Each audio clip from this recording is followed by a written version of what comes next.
Participants are reminded to refrain from discussing classified or other sensitive information protected from public disclosure. I will adjourn this open session following completion of one round of questions, and we will then move into a closed session where such questions can be asked.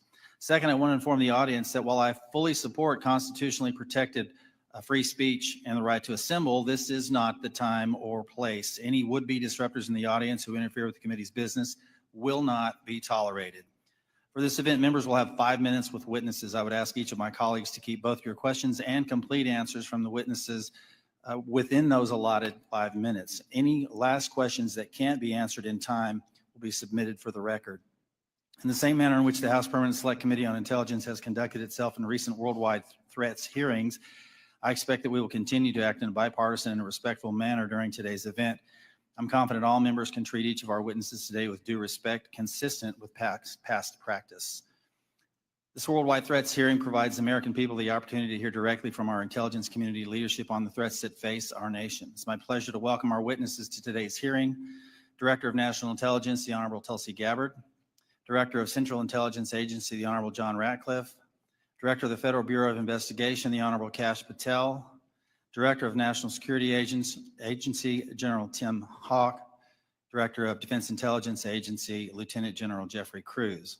Thank you all for being here. First, I want to address an issue that was made public earlier this week regarding a group text message exchange that included several members of President Trump's national security leadership team and a journalist.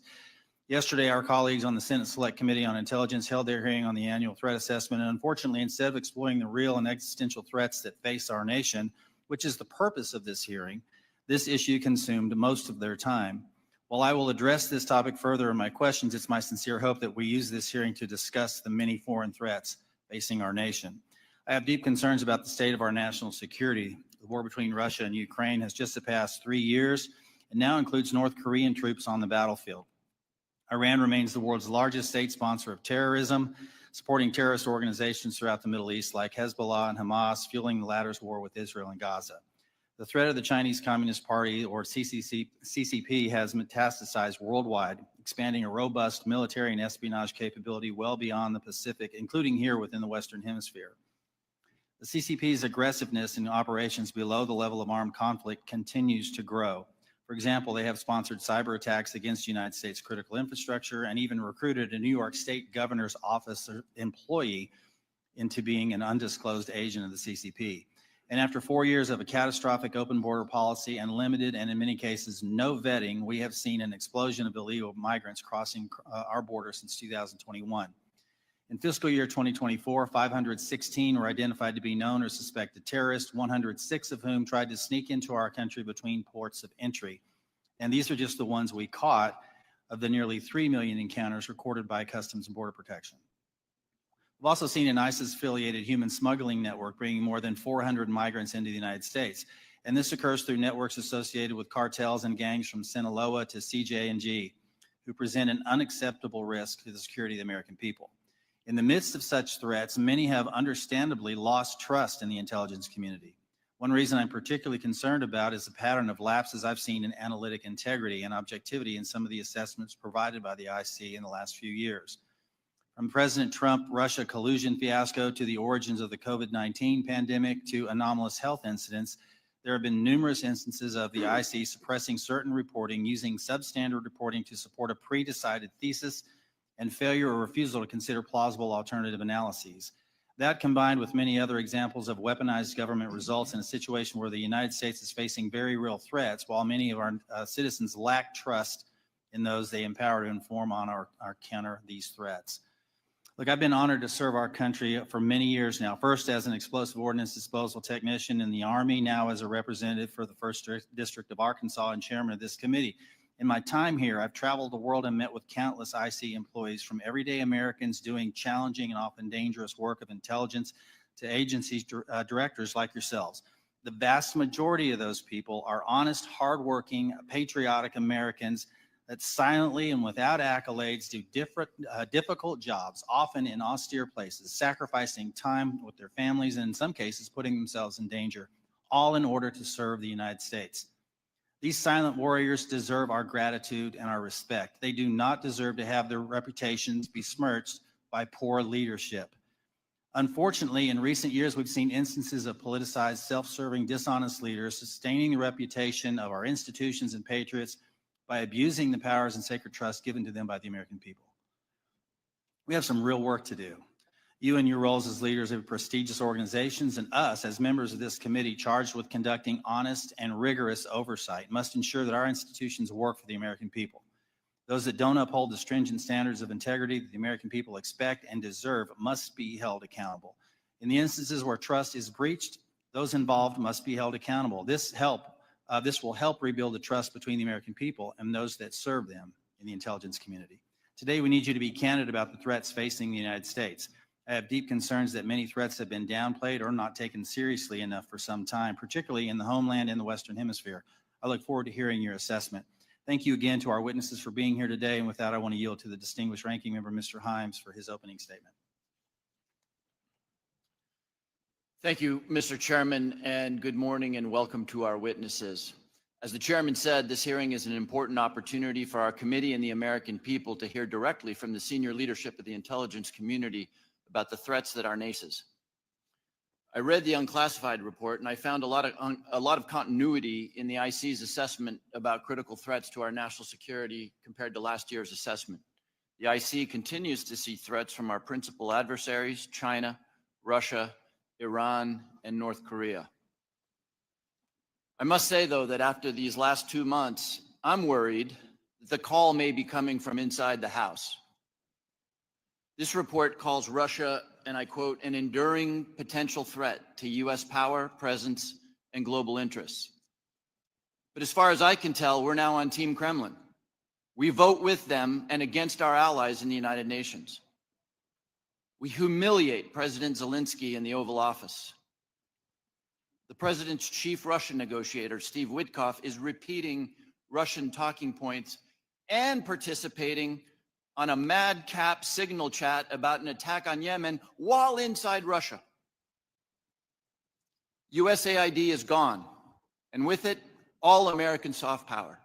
If I had time, I would ask the generals at this table about what it means to our national security to give up our soft power. We're no longer helping struggling nations in Africa. China, or worse, terrorists, are filling the vacuum. I wonder how many of those African countries will be named in next year's threat assessment. Thanks to DOJ, the men we paid to guard the most vicious ISIS terrorists in the world in Syria walked off the job. You think we'll see their names in this document next year? Elon Musk fired the people who maintain our nuclear weapons. Does that feel like a threat to you? Apparently, all of this mayhem is cheered by the President of the United States and by 20-somethings with laptops and nicknames like Big Balls. But I've been doing this for a long time, and I know that Moscow and Beijing and Tehran and Pyongyang cannot believe their luck. Now we come to learn that people in the most dangerous and sensitive jobs on the planet put extremely specific pre-decisional discussions about a military attack on signal, which could be intercepted by the Russians and the Chinese. Everyone here knows that the Russians or the Chinese could have gotten all of that information, and they could have passed it on to the Houthis, who easily could have repositioned weapons and altered their plans to knock down planes or sink ships. I think that it's by the awesome grace of God that we are not mourning dead pilots right now. The two general officers sitting at the table and the people who work for all of you know that if they had set up and participated in the signal chat, they would be gone. And they know that there's only one response to a mistake of this magnitude. You apologize, you own it, and you stop everything until you can figure out what went wrong and how it might not ever happen again. That's not what happened. The Secretary of Defense responded with a brutal attack on the reporter who did not ask to be on the signal chain. Yesterday, our former colleague Mike Waltz did the same in the White House and then went on Fox to call Jeff Goldberg a loser. What do you think the people who work for you are seeing and learning from that? Now, except for that last part, Almost all of the mayhem slowly eroding our safety, our standing, and our security in the world has largely happened outside the IC. If you had a part in that, and I suspect you did, I thank you. I'll say it now and I'll say it again every time we see each other over the next couple of years. You must protect the thousands of patriots who go to work every day under you to keep us safe. You need to go to work every day thinking about their morale, their well-being, and their protection. I've done intelligence oversight for more than a decade. It's my job to ask you the tough questions and maybe even make you uncomfortable. But John, I don't ever walk through your lobby and look at those 140 stars on the wall without choking up over the fact that men and women far better than I will give their lives to keep us safe. There's about a dozen people in this room who know all their stories, and you know and I know that many of the men and women who have stars on that wall died because of bad decisions or poor judgment by their leaders. We've all worked together before, and recent events notwithstanding, we need you to succeed. Your people and our safety requires you to succeed. I really hope you do. But let me say now that if some overcaffeinated 20-year-old succeeds in firing your linguists or your mathematicians or your paramilitary officers, if you shut down some unit because Steve Bannon or Seb Gorka doesn't like it, America will be less safe and people will get hurt. And I and this committee and history will be very unkind.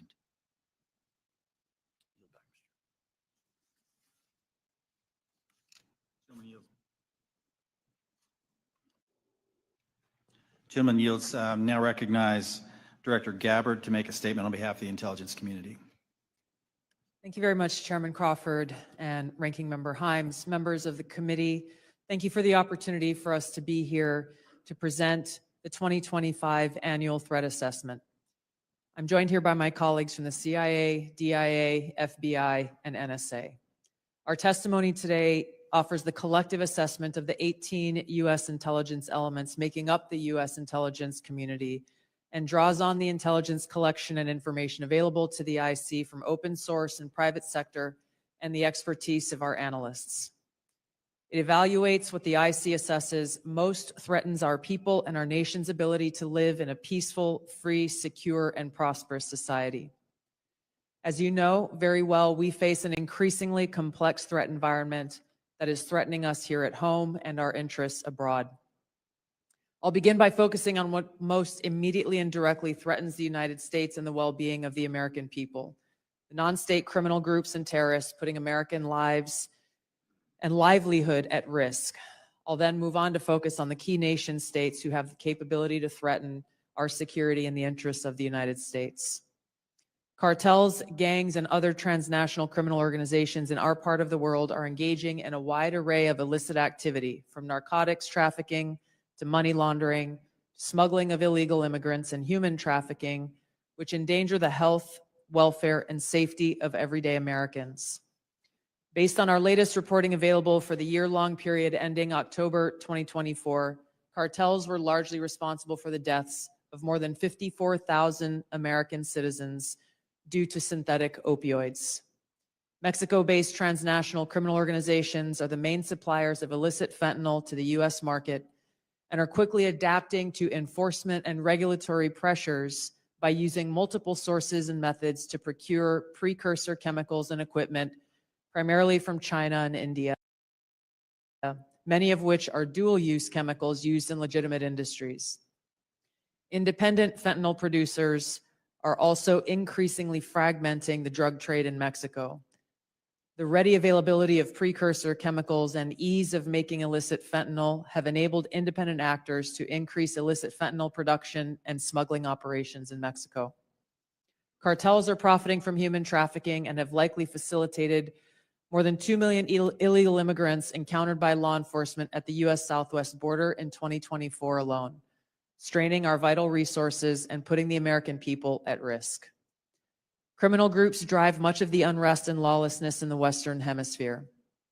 They also engage in extortion, weapons and human smuggling, and other illicit and dangerous revenue-seeking operations, including kidnapping for ransom, forced labor, and sex trafficking. While some of these key drivers of migrants are expected to persist, heightened U.S. border security enforcement and deportations under the Trump administration are proving to serve as a deterrent for migrants seeking to illegally cross our borders. U.S. Border Patrol apprehensions along the southwest border in January 2025 dropped 85% from the same period in 2024. Transnational Islamist extremists such as ISIS and Al-Qaeda and affiliated jihadi groups continue to pursue, enable, or inspire attacks against the United States and our citizens abroad and within the homeland to advance their ultimate objective of establishing a global Islamist caliphate. This includes heightened efforts to spread their ideology to recruit and radicalize individuals in the U.S. and the West. While the New Year's Day attacker in New Orleans had no known direct contact with ISIS terrorists,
U.S. and the West.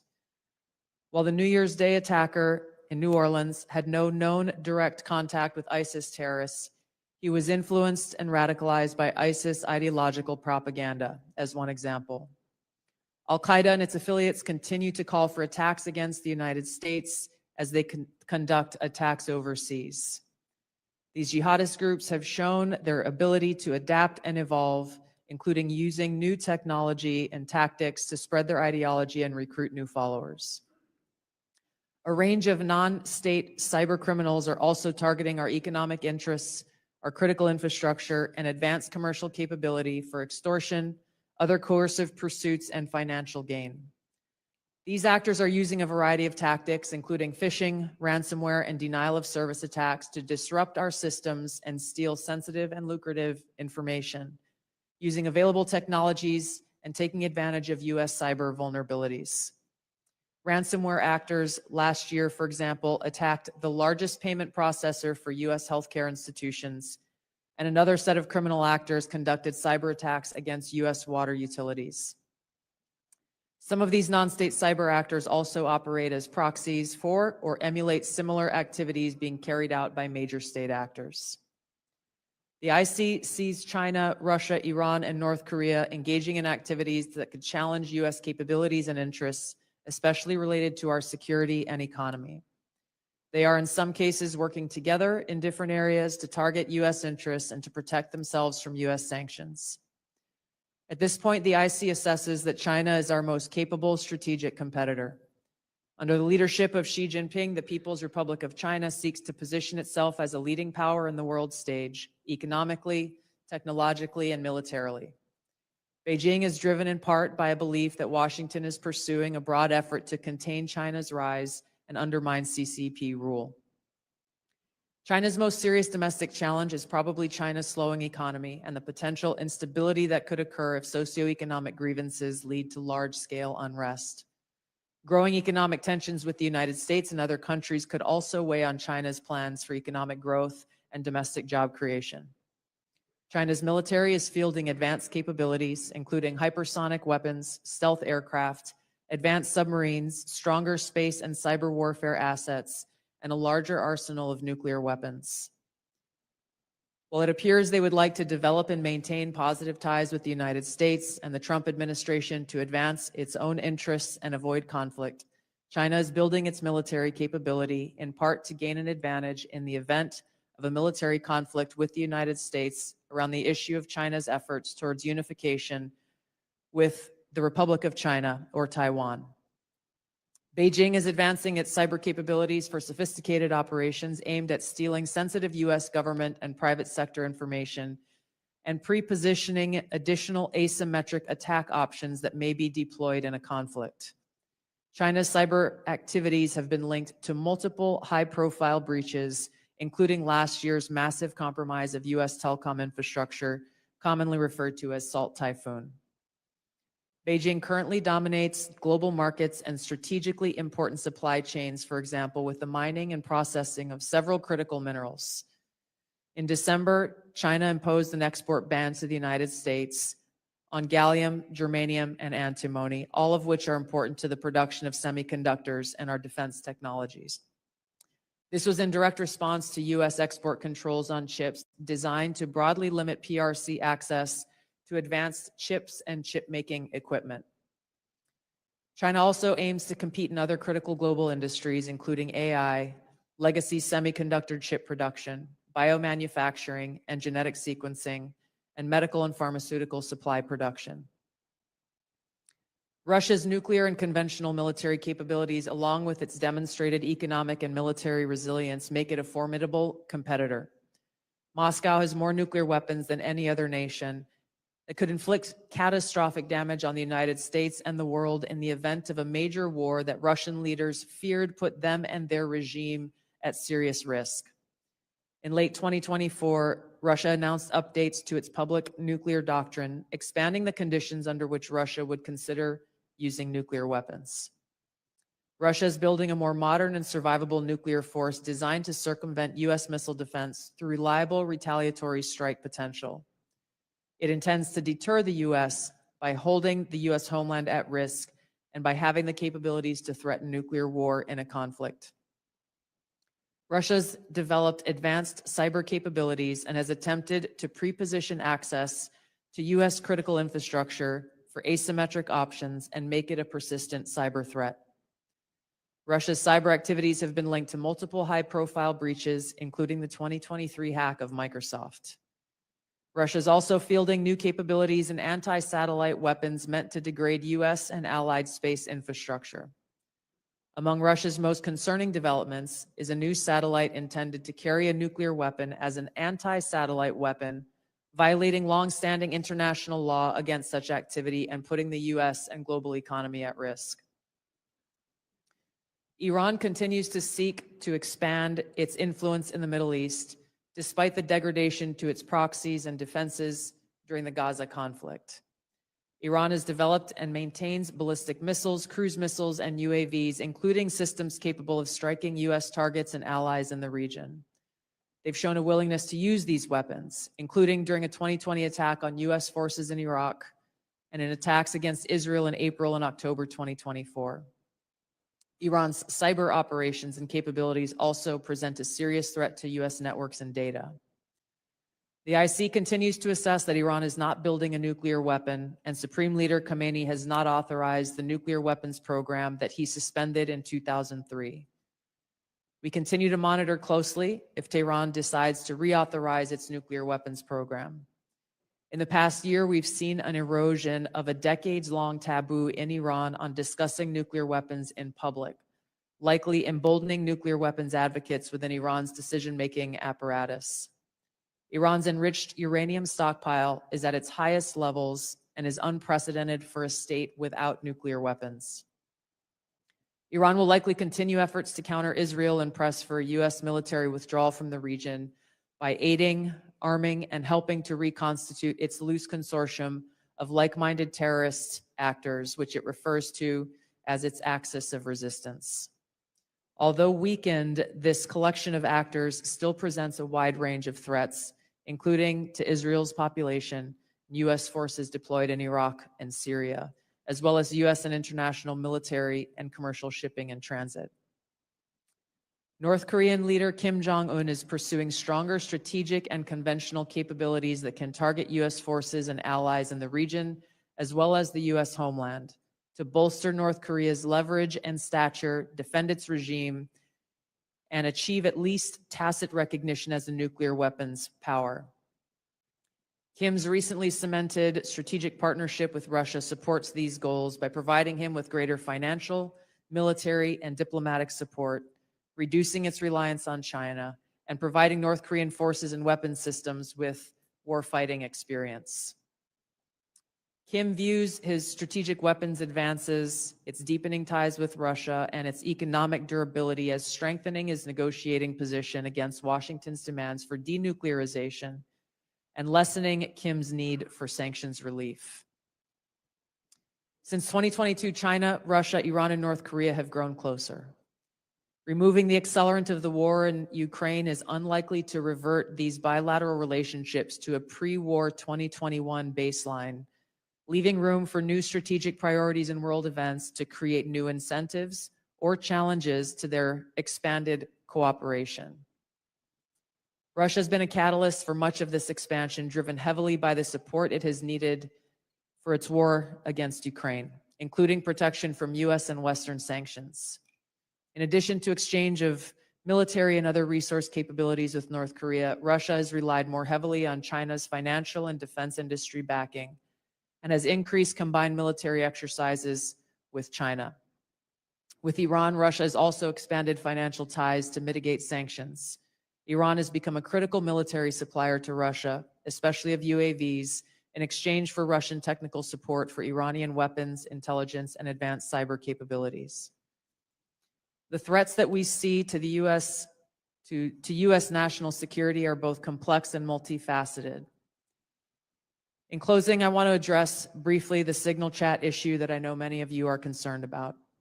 The President and National Security Advisor Waltz held a press conference yesterday with a clear message. It was a mistake that a reporter was inadvertently added to a signal chat with high-level national security principles having a policy discussion about imminent strikes against the Houthis and the effects of the strike. National Security Advisor has taken full responsibility for this, and the National Security Council is conducting an in-depth review along with technical experts working to determine how this reporter was inadvertently added to this chat. The conversation was candid and sensitive, but as the President National Security Advisor stated, no classified information was shared. There were no sources, methods, locations, or war plans that were shared. This was a standard update to the National Security Cabinet that was provided alongside updates that were given to foreign partners in the region. The Signal Message app comes pre-installed on government devices. In December of 2024, CISA stated, quote, "We strongly urge highly targeted individuals to immediately review and apply best practices provided in the guidance to protect mobile communications, including consistent use of end-to-end encryption." And they named Signal as an app as an example of such an end-to-end encrypted messaging app. Ideally, these conversations occur in person. However, at times, fast-moving coordination of an unclassified nature is necessary where in-person conversation is not an option. I'm also aware that a lawsuit was filed yesterday on this issue. As a result of that pending litigation, I'm limited in my ability to comment further on that specific case.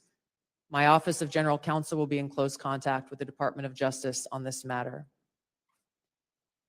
The most important thing to the American people and to all of us is the success of this military operation against terrorists who have been and continue to attack American service members was extremely successful, thanks to the leadership of President Trump and the actions of our brave men and women in uniform.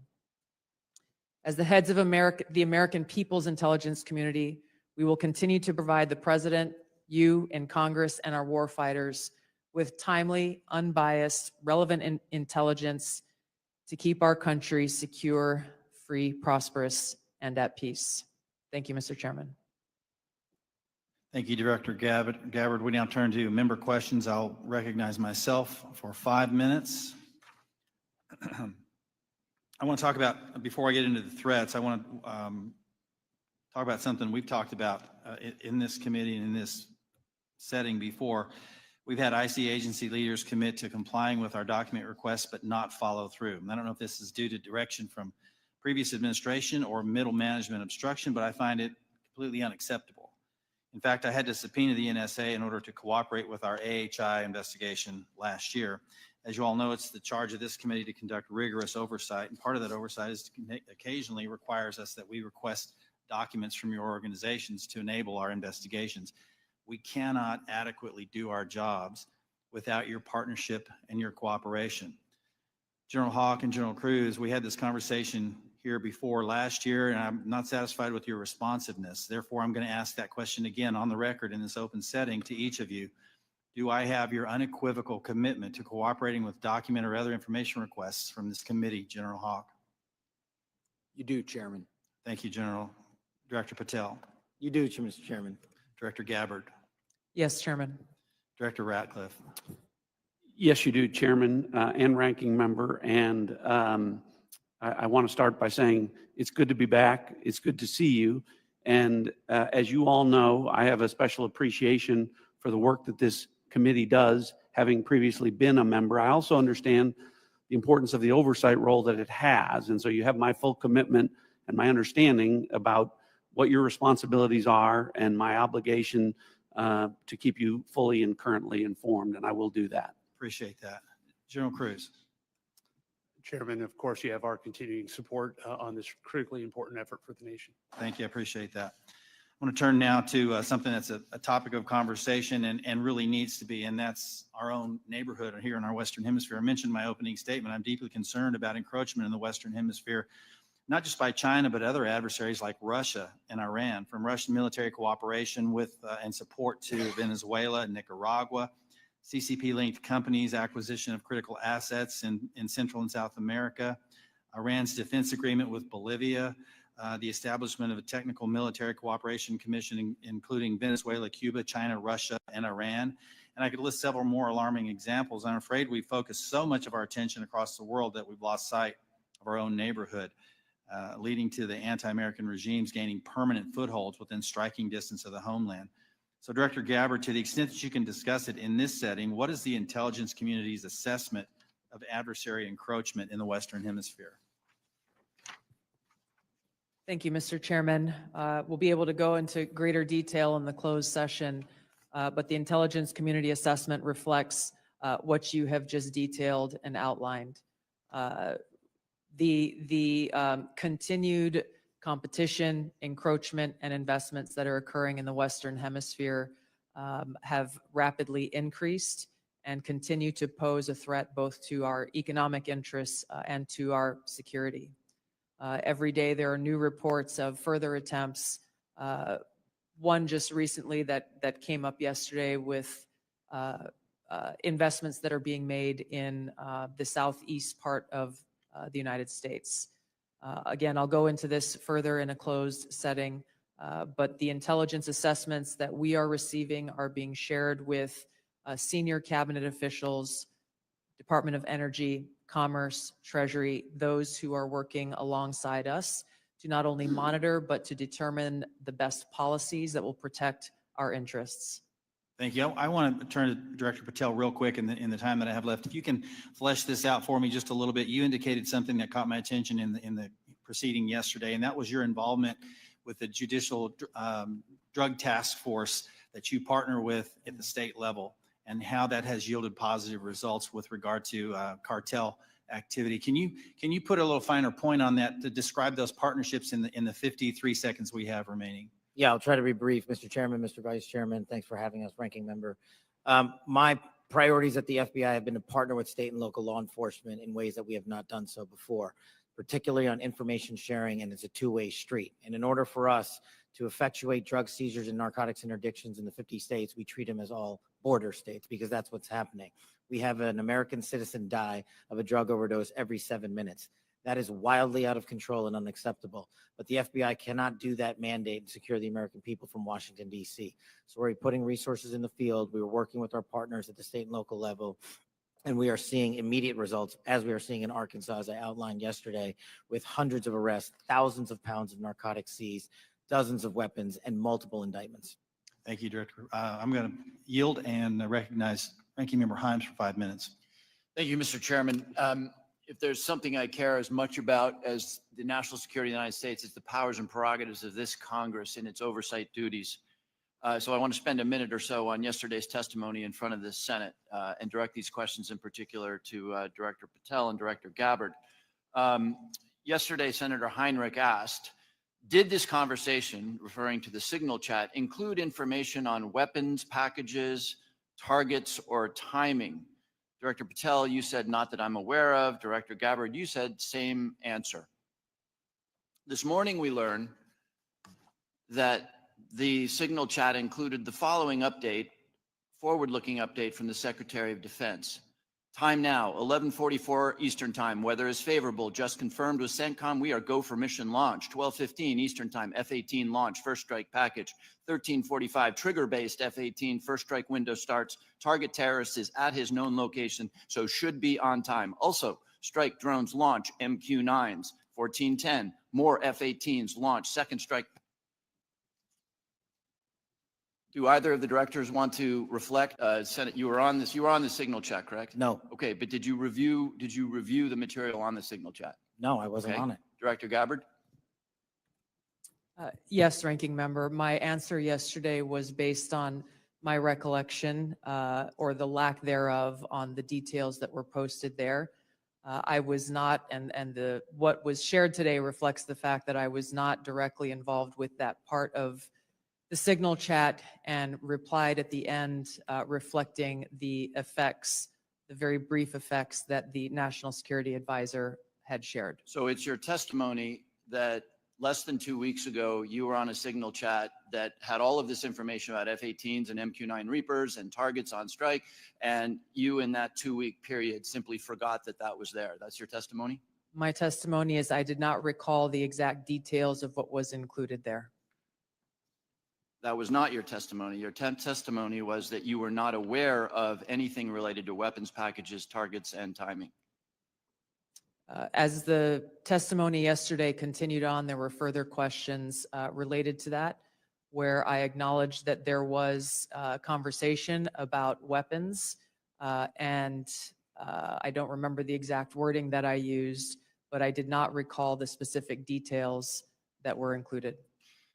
Director Gabbard, you've reasserted that there was no classified information. I think we can all agree that that information shouldn't have been out there. But let me ask you this. Are you familiar with the ODNI's classification guidance? I'm familiar I've with actually it. got a copy right here. If I read you a part of that guidance, I wonder if you could tell me what the level of classification indicated is. I'm reading from your classification guidance. And the criteria is information providing indication or advance warning that the U.S. or its allies are preparing an attack. Do you recall what your own guidance would suggest that that be classified? I don't have the specifics in front of me, but it would point to what was shared would fall under the DoD's classification system and the Secretary of Defense's authority. Let me to help you, because determine there's a what is very clear classified answer. and what is not. You don't, I guess you don't have it, but information providing, this is the ODNI guidance, information providing indication or advance warning that the U.S. or its allies are preparing an attack should be classified as top secret. Do you disagree with that? I don't disagree with that. I just point out that the DoD classification guidance is separate from the ODNI's classification guidance. Do you think it would be and materially different? Ultimately, the Secretary of Defense holds the authority to classify or declassify. Do you think it's likely that DoD guidance is materially different from what I just read? I haven't reviewed the DoD guidance, so I can't comment.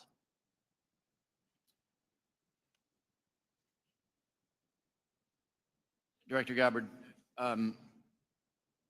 a lot of this suggests sort of a lack of sobriety. When there's punch emojis and fire emojis, it's a lack of sobriety. I don't mean that literally. But I have one last question for you, because I think people really listen to what you have to say.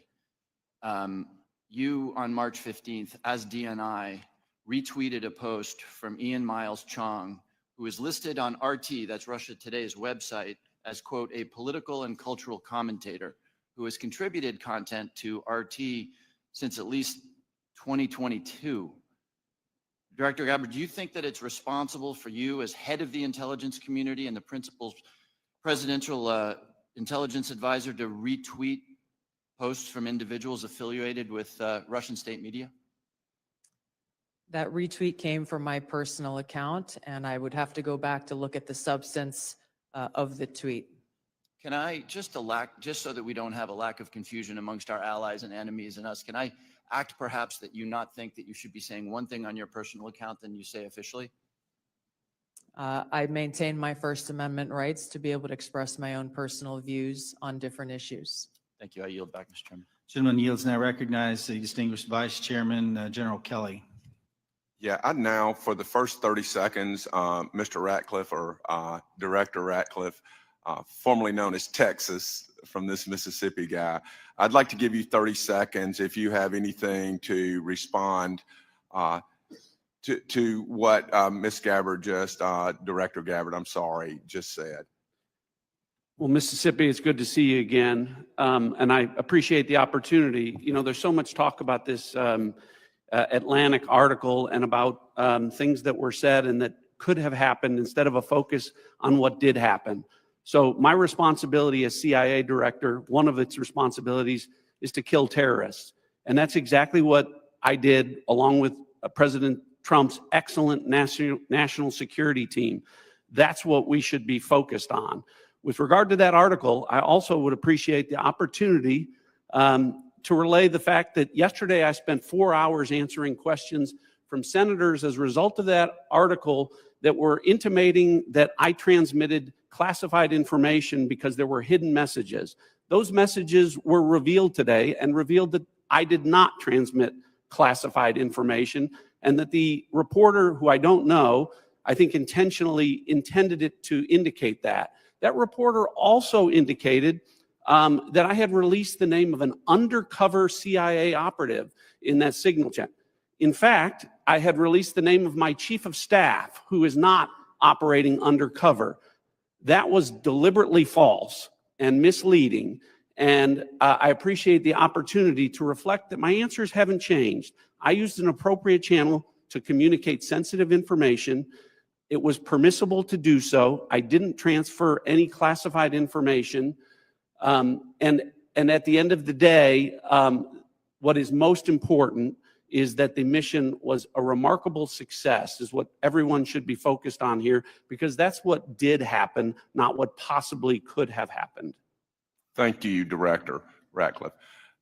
Director Patel, thank you for the great job that you've done. So first of all, your coordination and trying to comply with the letter that was sent last year and the year before asking for the baseball shooting, of which what I got was basically what happened on the field, and I was there, so I don't need to know that, although no one from the FBI ever talked to me about what happened. They talked to people who were not there. But I appreciate your commitment to getting us the full unredacted report, or the redactions are to protect innocent people who are not part of the process, not the people who made decisions to classify that as suicide by a cop, as opposed to an assassination attempt of many members of Congress, of which I was one. Thank you for your commitment, Director Patel, because I know that you will give us what we have asked for so that we can put this to rest. Mr. Winstrup, myself, and several others. Can I get your commitment to do that, Director Patel? In fact, I just got an update, Mr. Vice Chairman, from my team. You'll have all of those materials to you and your committee by the close of business today, or at the latest tomorrow morning. And just really quickly, Director Ratcliffe, and I don't want to go over time. I think it's so important for everybody to have their time. Can you tell me the impact that DOGE has had in causing you to fire people you shouldn't have fired, or release people who are instruments of national security no longer there? Tell me if you've had any impact specifically that DOGE has caused you to lose someone who was necessary for national security. Given the fact that as of this date, no one from DOGE has been on the CIA campus, and I've had no direct communication with DOGE other than conversations with Elon Musk at cabinet meetings, I would say the impact is zero. Director Patel? I'm in a similar situation. We do work with DOGE on government efficiencies, but I have not seen any negative impacts at the FBI. Thank you very much. And Director Gabbard, it's good to see you again too.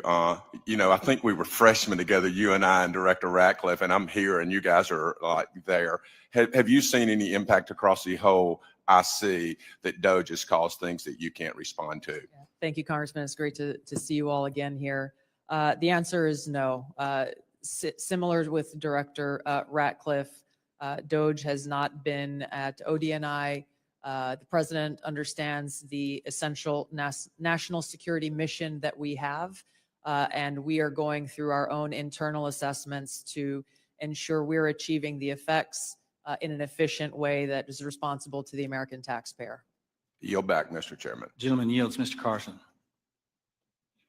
Thank you, Chairman, to the witnesses, many of whom I've worked with in the past. It appears that this year's report omitted any discussion of transnational concerns like global health security, infectious diseases, and the role of conflict, violence, and political instability play as drivers of migration. Coupled with the administration's cuts to USAID and other international assistance, particularly health and humanitarian assistance. Won't these reductions and eliminations increase regional instability and volatility in areas already at high risk for threats? Was the IC consulted at all in the decisions to eliminate such critical funding, and why weren't these risks included in this year's report? Thank you for the question, Congressman. The direction that I gave to our National Intelligence Council as they were putting together the annual threat assessment was to focus on the most direct and extreme threats that we face from non-state and state actors. While I acknowledge the factors that you've mentioned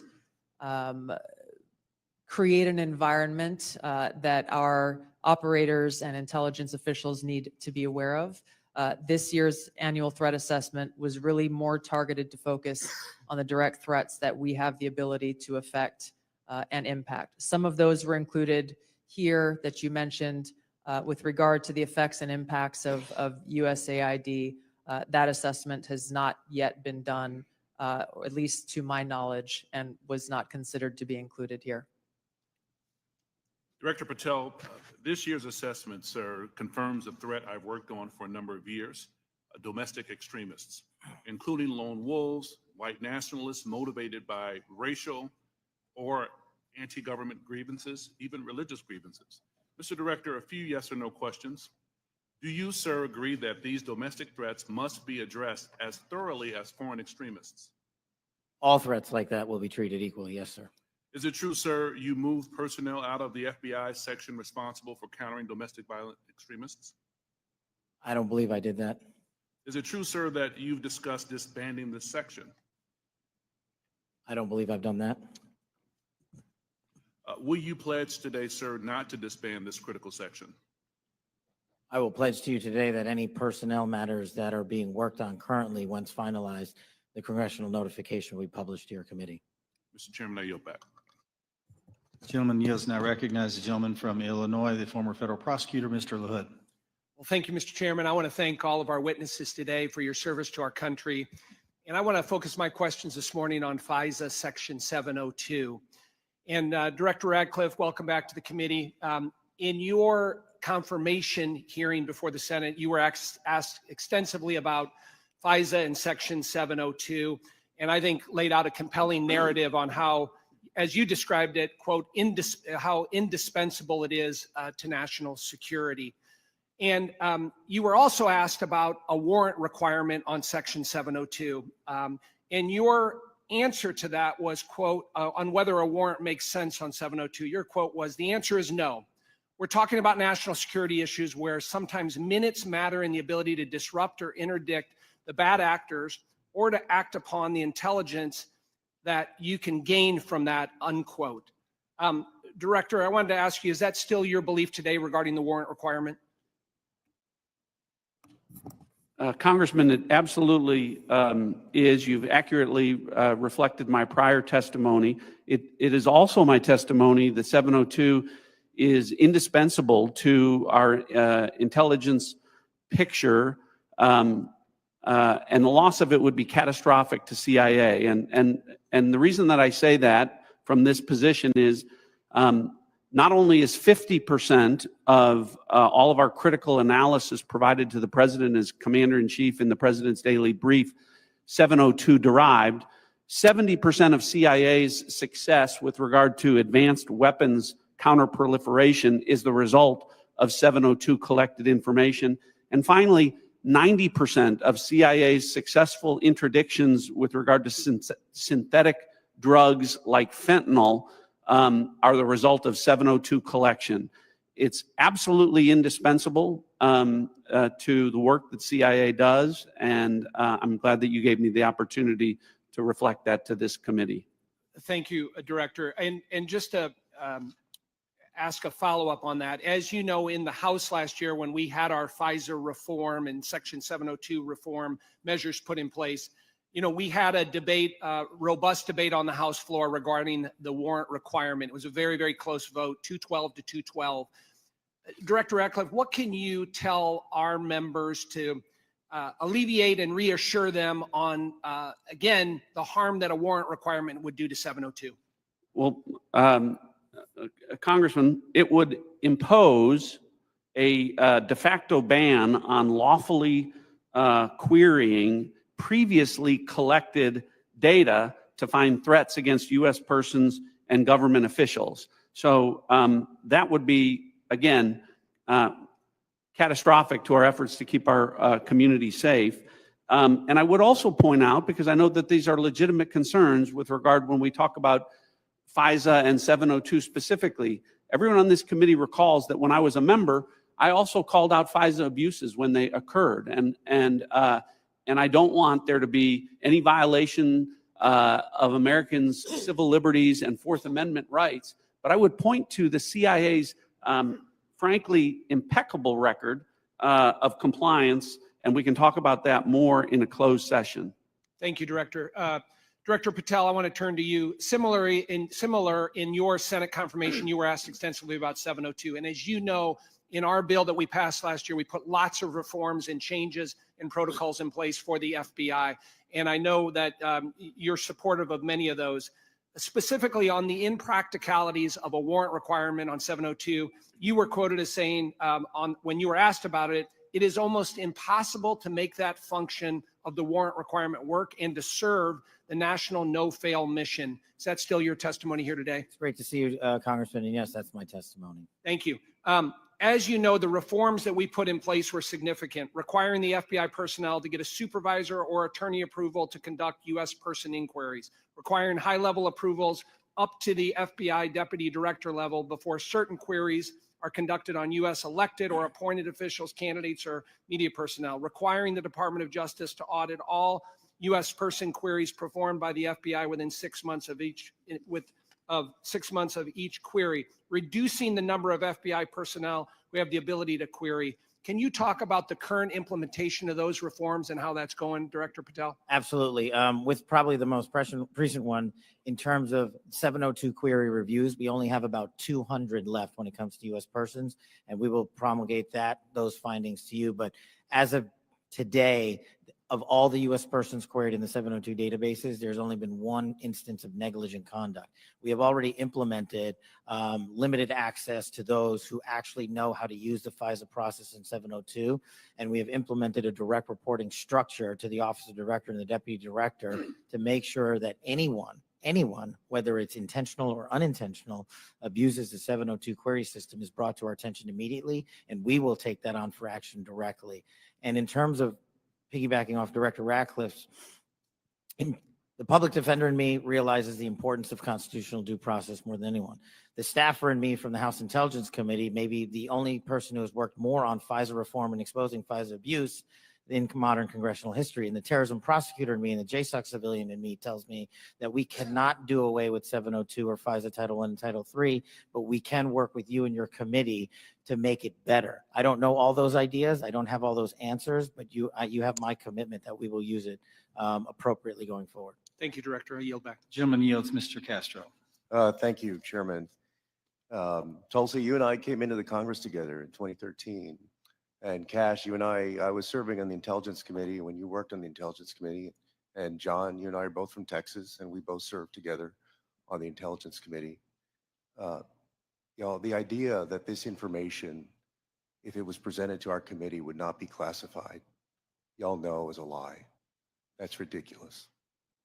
I've seen things much less sensitive be presented to us with high classification.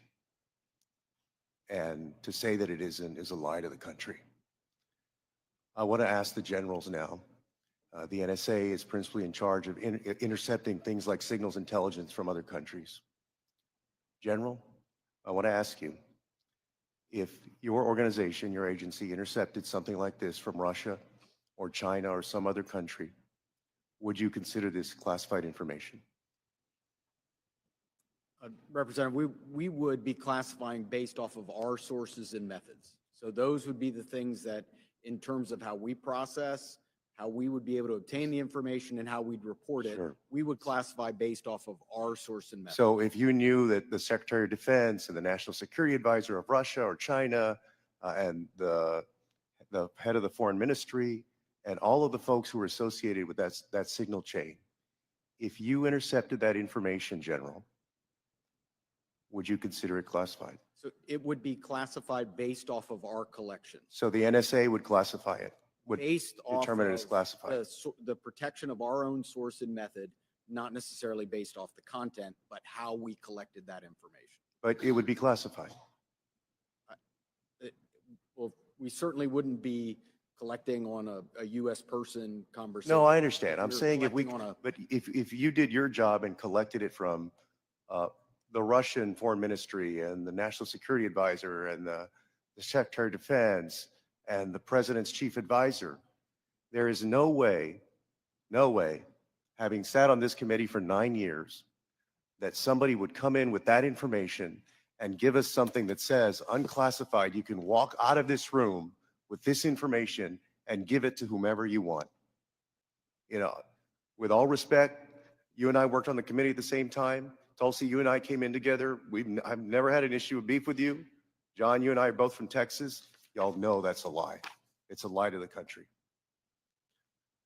I want to ask about the Alien Enemies Act really quick while I have time.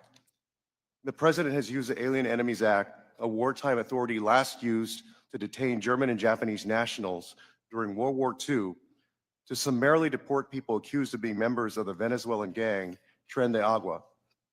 To invoke this law, the president must demonstrate that the United States is under invasion by a foreign nation or government. They have alleged that we are under invasion by the Venezuelan government. The idea that we are at war with Venezuela would come as a surprise to most Americans.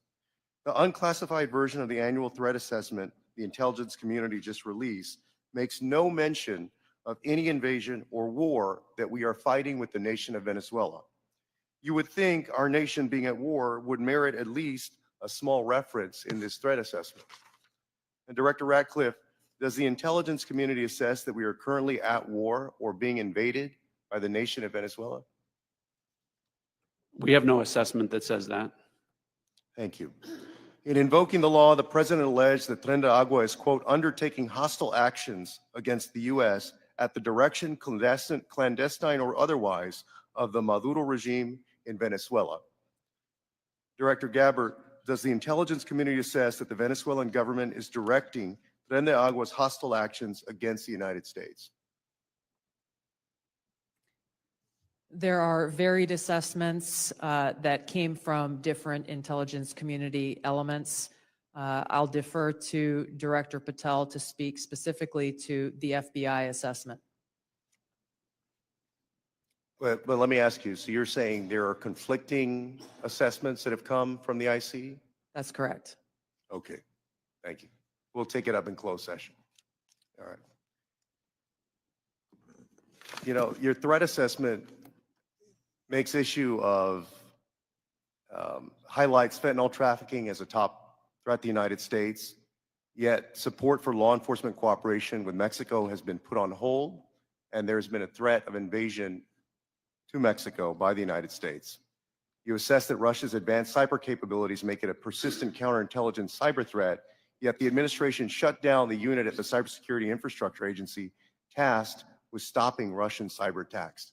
There's so many other ways that the actions of this administration have contradicted this threat assessment, and the administration is making the world and the United States more dangerous. I yield back. Gentleman yields. Gentleman from Pennsylvania, Mr. Fitzpatrick. Thank you, Chairman Crawford. Thank you to all of our witnesses for being here. I look forward to working with each and every one of you to keep our country and our planet safe. I wanted to carry on the topic of Section 702 reauthorization. Representative LaHood and I did a lot of work on this over the past 2 years. As you all know, last Congress, this committee worked in a bipartisan manner to advance the reauthorization of what most of us, if not all, deem to be our country's single most important national security tool. The result was what was titled the Reforming Intelligence and Securing America Act, which not only reauthorized Section 702, but equally important, it provided necessary reforms to our intelligence community in an effort to address past abuses. This was the largest single reform of the FBI and the IC in a generation, making sure that there are appropriate compliance guardrails that enhance accountability while still protecting the critical tools necessary for our nation's security. Just to name a few, in 2009, Section 702 protected our nation from an attack by an al-Qaeda member who intended to detonate explosives in the Manhattan subway lines. In 2014, Section 702 helped prevent attacks by assisting in the removal of ISIS leader Haji Imam. In 2022, Section 702 contributed to the U.S. government's operation against the last remaining 9/11 architect, Ayman al-Zawahiri. And as we saw in the horrendous attacks of October 7th, an attack on the people of Israel, where Hamas killed over 1,200 innocent civilians, intelligence collection is essential to the safety and security of our population. We must never, ever see another attack the likes of 9/11, especially as a result of a self-inflicted intelligence failure. Not reauthorizing the use of this authority in this coming year would intentionally and willingly put the United States at a disadvantage against actors who seek our destruction. Representative LaHood touched on the warrant requirement. As you all know, that is really the linchpin here. And I think it's abundantly clear for members of this committee, members of this Congress, and for members of our intelligence committee to understand that a warrant requirement is on the collection of data. A warrant requirement cannot apply to the querying of already lawfully collected data. To follow that theory to its logical extreme would be to say that a police department who has an evidence locker containing lawfully collected data has to get a warrant to re-enter that evidence locker. It'd be akin to say to a police officer, they cannot run a license plate, which is querying off of lawfully collected Department of Transportation data without getting a warrant. It would shut down the courts. It would shut down law enforcement. It would make our country much less safe. So I want to ask Director Patel, Director Ratcliffe, I want to yield the floor to you as we will be working with all of you, particularly your two agencies on reauthorization, to share your thoughts.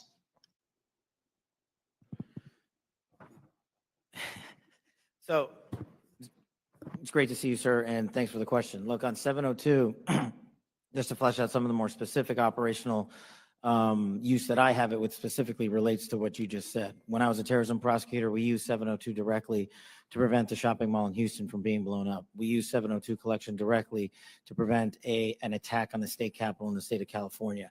And those individuals were prosecuted and are currently in prison. And balancing that awesome responsibility with the constitutional protections that every American should have when we're talking about U.S. persons specifically is something that I keep in mind on every single decision surrounding 702. But as Director Ratcliffe stated, and has been my experience, while I understand and appreciate the concerns for the warrant requirement based on U.S. persons, if there is a solution that allows that to happen in real time, then we can have that discussion. But I have not encountered one, and thus it obviates the need in my perspective, in my mission set to protect the American people and hunt down criminals in its application. So where it is now with the reforms y'all have implemented, we've done a great job on protecting American civil liberties, and I'm always open to, and I do believe we can do some more. Director Ratcliffe. Good to see you again, Congressman. I agree with Director Patel's comments with regard to that. I'll start out by saying, obviously in this role, I'm not a policymaker.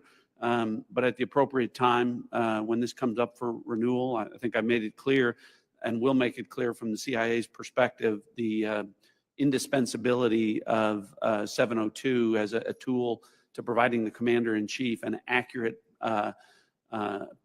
picture of the threat environment. You mentioned some examples of 702 success. When we get into the classified session, later this afternoon, I have some further examples of 702 success that we can talk about, and I think that reflects my position. Thank you all. I yield back. The gentleman yields. Mr. Krishnamurthy. Good morning. Thank you, Mr. Chair, and thank you to our witnesses for coming. Thank you for your service. Director Gabbard, you said no classified information was included in the signal chat, correct? That's correct. And President Trump also said there was no classified information in the signal chat. And Secretary Hegseth said nobody was texting war plans. There was absolutely no classified info in that chat. Lieutenant General Cruz, I'd like to talk to you about a couple things real quick. Executive Order 13526, Section 1.4a. This is the Trump administration's executive order with regard to classified information.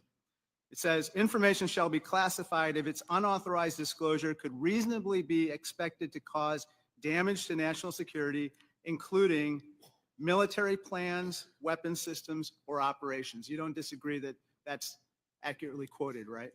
That's an accurate quote from the executive order. And DOD 5200.01, this is the DOD's manual on classification, says, quote, information shall be classified if its unauthorized disclosure could reasonably be expected to cause describable damage to national security. This includes military plans, weapon systems, or operations. You don't disagree that I quoted that accurately, right? That's also an accurate quote. Can I show you I'd like to show you the text that Secretary Hegseth actually published to the world. Now, Lieutenant General Cruz, as Ranking Member Himes said, it says, time now, weather is favorable, just confirmed with CENTCOM, we are a go for mission launch. Then it says at 12:15 Eastern, F-18s launch first strike package. F-18s are military systems, correct? Weapon systems. They are. Okay. 13:45, trigger-based F-18 first strike window starts.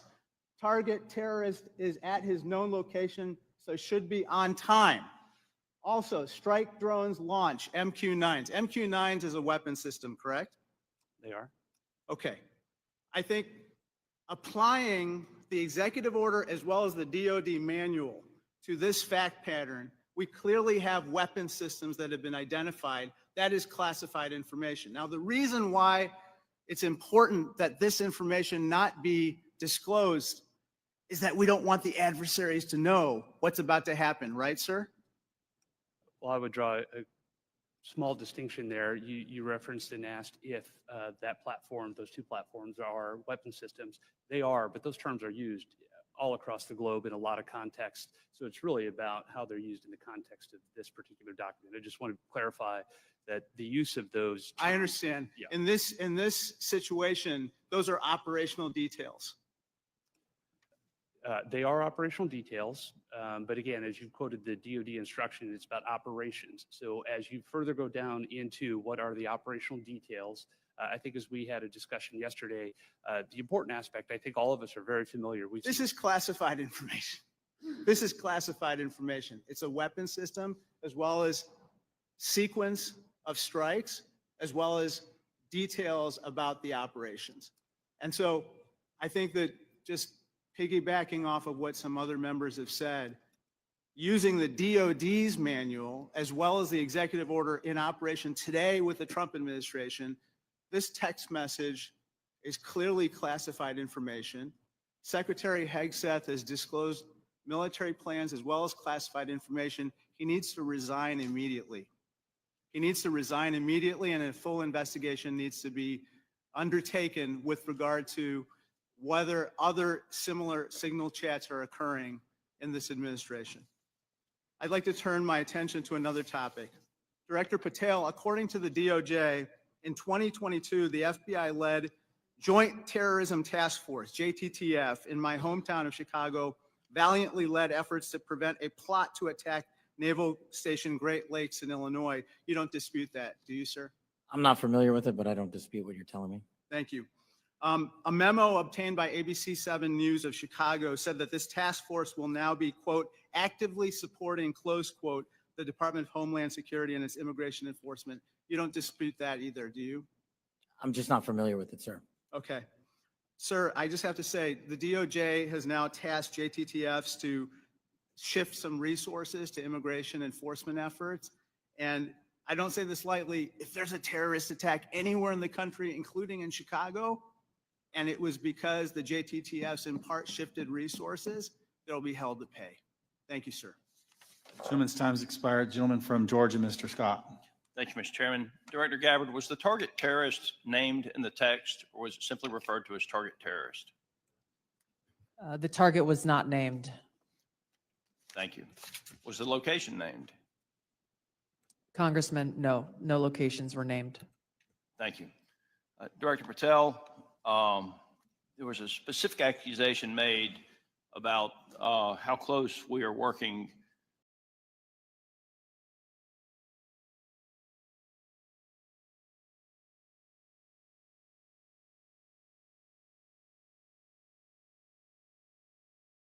Congressman, no locations were named.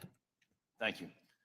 Director Patel, there was a specific accusation made about how close we are working with Mexico currently. My understanding, and I want to congratulate you on this, and I think it shows a shift of focus at the FBI since you've taken over to what it should have been doing all along, which is chasing the 10 most wanted that are threatening our country. My understanding is that 2 of the 3 were actually arrested in Mexico and are being extradited back to the United States. Is that correct? Yes, sir. We have been working. One of the first meetings I took as FBI director was my counterpart, Secretary Farouche in Mexico. And subsequent to that, we have repaid or extradited or expelled from Mexico 2 top 10 of the FBI's most wanted list and 33 other criminals. Well, it sounds to me like we're working closer with them today than we have in the last several years, and that the focus of the FBI has shifted to actually protecting American citizens instead of arresting pro-life protesters. Our mission is to find violent criminals wherever they are, and if they're in Mexico, we're going to get them. Thank you. And I appreciate you, and I appreciate the change in the focus of the FBI. I want to talk with you a little bit about the counterintelligence threats, one of which was an active duty U.S. Army soldier charged with conspiring to transmit national defense information to individuals located in China. What can you say in this setting, or can you briefly explain your work with interagency partners to identify and neutralize counterintelligence threats in the United States around this example? For me, sir? Yes, sir. So generally speaking, on counterintelligence and countering espionage, whether it's from adversaries like the CCP, Russia, Iran, or otherwise, we have prioritized them as an equally violent criminal enterprise seeking to do harm to our critical infrastructure and also to exploit and steal our data, whether it's government or private personnel. And so we have expanded our resources into them and working with the interagency to make it a priority. Thank you. I want to move on to the issue of the threshold of parole under the previous administration and the number of illegal immigrants that have come into this country, including people with known membership in terrorist groups. For those individuals that pose a risk and that we have captured and are being deported, are we sharing the biometric and biographic information with our allies to mitigate their ability to relocate or operate abroad? What we are doing at the FBI is sharing the information we're allowed to with our Five Eye partners. And then on an individual basis, we are trying to share information with other partners who deemed individuals that they find of consequence. Okay. As you move further into your position, if you have additional recommendations on how we better share information, please let us know. Yes, sir. Director Ratcliffe, China's influence on the Panama Canal has increased since 2017. Panama became the first Latin American country to sign on to China's Belt and Road Initiative. Can you talk about not just China embedding itself into the various canal-related sectors and operations, but what other areas in Central and South America have China and others increased their presence, and what examples concern you the most? Thanks, Congressman. Appreciate the question. I do want to comment. The question before about cooperation with Mexico, it's really across the IC. When Mexico's Secretary General Omar Harfouch, head of Mexican security, was here, he not only met with Director Patel, he met with Director Gabbard, and he met with me. So we have been working on that, again, to the benefit of both our countries. To your point, the PRC throughout Central and South America continues to attempt to use its soft power to gain a foothold. They use direct aid to countries that need it. They also provide funding to universities to get a foothold to create influence. And you mentioned the Panama Canal, and you've seen the diplomatic efforts of the administration to address that and push back on PRC ownership of the canal locks. But that ties into what the IC is doing. In these instances, it's important for us, Congressman, to the best way we can operate is to provide intelligence to countries in Central and South America, to provide them with briefings, which we do, to provide them with tailored analysis of our intelligence about how China is manipulating them, about how China is hacking them, the things that China is doing to gain a foothold, and Russia and Iran throughout that area. So the CIA is very much focused on that. Gentleman's time's expired. Mr. Crow. Thank you, Chairman. General Hawk, the NSA recently warned its employees not to use the Signal app. Is that correct? What we did, Congressman, is we put out cybersecurity advisories on a whole host of systems. both On the Signal app that was included in that advisory, right? What we've done is we've put out an advisory on how to use the Signal app and other encrypted applications, because we do encourage our employees and their families to use encrypted. Because there's risk to that app. There are. Okay. General Cruz, DOD also issued a warning about vulnerabilities to the Signal app recently, correct? That's correct. Director Gabbard, you were on the Signal text chain in question, correct? Yes, As was Mr. Witkoff, the administration's lead negotiator with the Russians, correct? yes, And at the time, Mr. Witkoff was actually in Russia during this chat discussion, was he not? I was not aware of that. Was he on his personal phone at the time? I don't know. Well, it's my understanding that he was indeed in Russia. Director Gabbard, you were also traveling during this discussion, correct? Yes, And where were you? I was traveling through the Asia Pacific region. I don't recall which country I was in at that time. You don't remember the country? I'd have to go back and look at the schedule. Director Gabbard, I want to direct your attention again to the text chain where it says, just confirmed with CENTCOM, we are a go for mission launch. Does that indicate to you that there is about to be a military operation?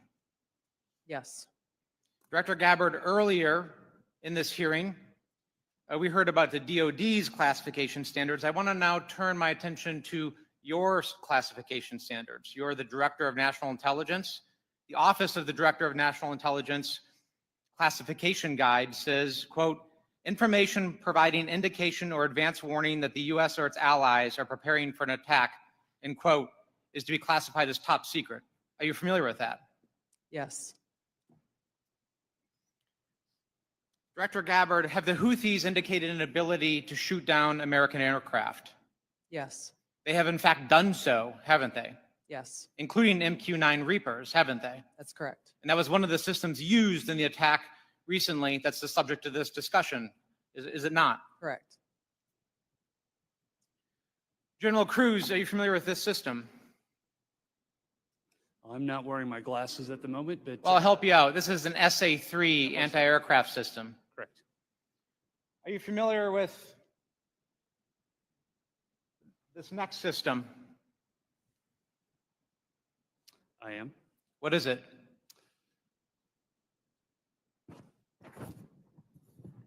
I'm going to have to ask you. It's to an help me. SA-6. I'm going to guess that. This is also an advanced anti-aircraft system, is it not? It is, it was used widely in the Balkans in the 90s, correct? And the Houthis also have this system, don't they? They certainly do. And they've employed it against our aircraft, have they not? They have attempted to, correct? I spent my life in service to this country. I deployed 3 times to combat in service to this nation. I learned in that time in service that responsibility is core to leadership. You accept responsibility when things go wrong. You admit mistakes. You set the standard from the very top. It is completely outrageous to me that administration officials come before us today with impunity, no acceptance of responsibility, excuse after excuse after excuse, while we send our men and women downrange to do incredibly difficult, incredibly dangerous things on our behalf. And yet, nobody is willing to come to us and say this was wrong. This was a breach of security and we won't do it again. It is outrageous and it is a leadership failure, and that's why Secretary Hegseth, who undoubtedly transmitted classified, sensitive operational information via this chain, must resign immediately. There can be no fixes, there can be no corrections until there is accountability, and I'm calling on the administration to move forward with accountability. I yield back. Gentleman yields. Gentleman from Texas, Mr. Crenshaw. Thank you, Mr. Chairman. Thank you all for being here. Good to see many of you again. And thank you for enduring 2 long days. I will note I always use fire emojis when I see terrorists getting killed. And, I want to talk about cartels. This is a subject that is near and dear to my heart. I've been investigating it thoroughly for the last couple of years, and I'm glad to see that it's mentioned in all of your opening statements. I mentioned it at the very beginning of the threat assessment. There's a lot to work on here. One of our task force, we had a cartel task force in Congress. One of our key findings was that there needs to be a centralized, maybe call it authority, or maybe call it office, maybe call it cartel czar within the administration that actually coordinates all the very different aspects of fighting this battle. Has anything like that been talked about? I'll go to you, Ms. Director Gabbard. Thank you, Congressman. It's good to see you again. This is very much central to the conversations and planning and execution of the president's focus on targeting the cartels and the threats that they pose to the American people. Homeland security task forces are being set up that include across the government integration. I can speak from my standpoint from the intelligence community, and our National Counterterrorism Center is leaning heavily forward into gathering and consolidating and integrating the intelligence that comes from DEA and others who've been working this issue for a while to make it so that it can be shared and integrated through the federal, state, and local law enforcement equities who are going after this problem. Yeah, we'll talk a lot more about that exact thing in closed session, but at a higher level, our recommendation is there needs to be someone at a much higher level that coordinates state, DOD, CIA, FBI, Homeland. It's a massive problem, one I'm also familiar with. Director Patel, the FBI is tasked with working foreign corruption charges. In the past administration, the FBI told me they actually don't focus on Mexico very much. Because now in their defense, they say the reason is because they won't get anything out of it, because they don't have a cooperative government to work with. I think a lot has changed. Do I have your commitment that we will at least start following up on those, because the judiciary system in Mexico is a key component in our failures to address the cartels? You do, Congressman. Apologies for not getting back to you sooner. You're good. Appreciate it. I also want to ask you that the FBI has disrupted an alarming number of terrorist attacks in the last 2 years. Great on the FBI for doing that. I don't think many Americans realize how good the FBI has been at this. But this also gets to the conversation earlier about FISA 702. One of the main arguments I wanted to argue with my colleagues on this was, when you have a warrant process for the query, what you will fail to do is connect the dots between the domestic and the international threat, and those connections are there, as we see all the time. Would you agree with that? That we need to maintain that process in a responsible way, of course. I do, sir. Appreciate that. Director Gabbard, in my remaining time, I want to ask you, because of my, and this may go to our General Cruz as well. Because of my work on energy and commerce, we have an issue there with broadband spectrum auctions, and of course, this affects our intelligence community in a very large way, and our DoD. Getting right to the question here: how much, if any, spectrum can the DoD give up without having a significant effect on the administration's prioritization of lethality and deterrence? I'll defer to General Cruz, specific to DOD. I certainly wouldn't want to speak for all of DOD, and I think the committee is already in a fantastic conversation with the DOD on that issue. But broadly, what I would say is DOD has laid out the portions of the spectrum that it believes for both operational capabilities, and in closed session, I am more than happy to walk you through from the intelligence portion of the mission that we do. There are 2 different portions of the spectrum. We often talk about one, but not the other. And in closed session, I'd be more than happy to tell you why the other portion of the spectrum is important to national security. Sure, and the details are obviously classified, but we can talk about X and S spectrums and get a better idea for the public about, because the public would benefit from telecom having the ability to use some of these. When we look at 5G networks, 6G networks. So it's a conversation that we need to have. a much longer time to do so, which I've run out of. So I yield back. Thank you. Gentleman yields. Dr. Barra. Thank you, Mr. Chairman. You know, I associate myself with the comments of my colleague, Congressman Crow. I'm deeply disappointed in how we're handling this breach of protocol and so forth. You know, every year at the beginning of Congress, we take an oath to office. You know, this is an awesome responsibility to be a member of Congress, to protect our country. We have no greater responsibility than to protect our homeland. And, you know, when I walk into this committee and the honor of being on this committee, I don't see Democrats and Republicans. I see folks that every day want to do the same thing. But as Congressman Crow suggested, the mark of leadership, and we all are leaders in this room, is to accept responsibility when mistakes happen. And that signal chat was a mistake. I'm not here to impugn your character. You were all nominated by the president. You were all confirmed by the president. But we have an awesome responsibility and incredible responsibility to the American people. And then given that we are the United States of America, we have a responsibility to the world. And this really was a breach of protocol. I'll take you at your word that we are going to do a full investigation of it. Our responsibility as oversight is to understand this breach, understand who leaked information, how that happened, and then hold those responsible. You know, I 100% agree with the chairman in his opening statement. He said, where trust is breached, those responsible need to be held accountable. So do I have, and Director Gabbard, we served together, we came into Congress together. Do I have your word, when this investigation is fully completed, we will get the full breadth of the investigation? Thank you, Congressman. That would be my intent.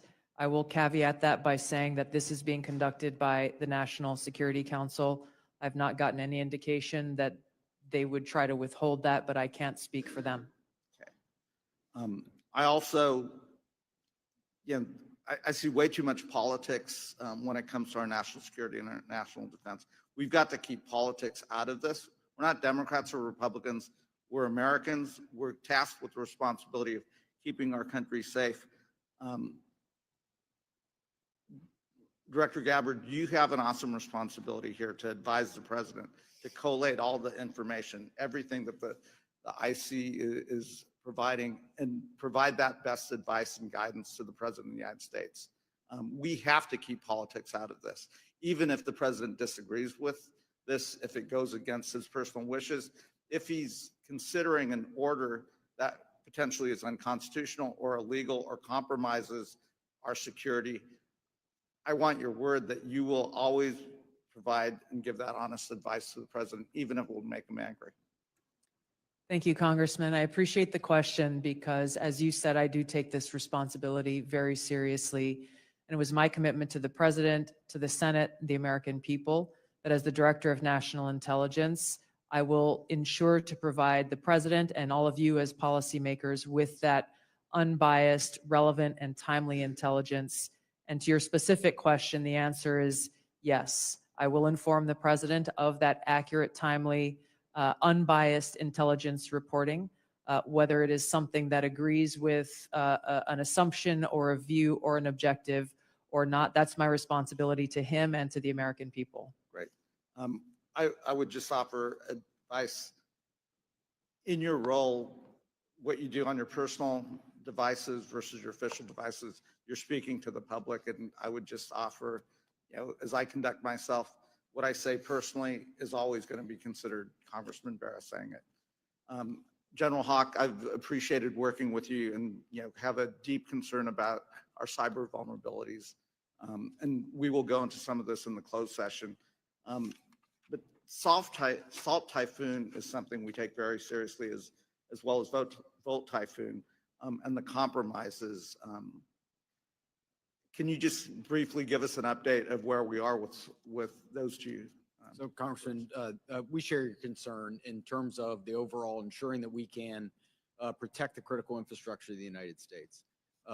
The area that we have been deeply focused on is our ability to partner with industry.